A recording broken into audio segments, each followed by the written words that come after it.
இன்றைக்கி நான் வந்து ஒரு மாதிரி ஒரு டவுட்லேயே இருக்கும்போது ரஜினி சார் சொன்ன அந்த ஒரு மோட்டிவேஷன் தான் என்னை வந்து கான்ஃபிடென்ட்டாக அந்த சாய்ஸ் எடுக்க வச்சதுன்னு சொல்லிகிட்டே இருந்தேன். இப்போ சாரை மீட் பண்ணோம். சார் வந்து அதை சொல்லியிருந்தாங்க, ஹீரோ ஆகிட்டீங்க அப்படின்னு திரும்ப கேட்டிருந்தாங்க.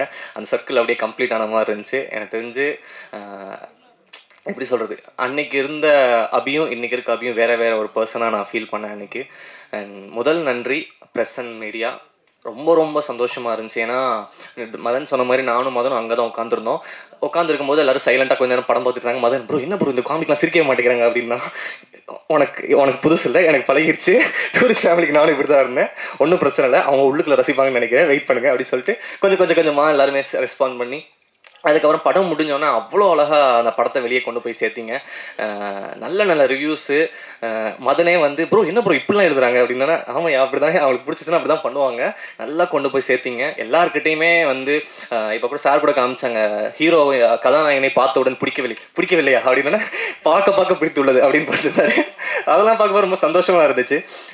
அழகாக மக்களுக்கு அது எப்படி படித்தா நல்லா இருக்குமோ அந்த மாதிரி அழகாக அதெல்லாம் எடுத்து போய் சேர்த்திங்க. ரொம்ப சந்தோஷம். அண்ட்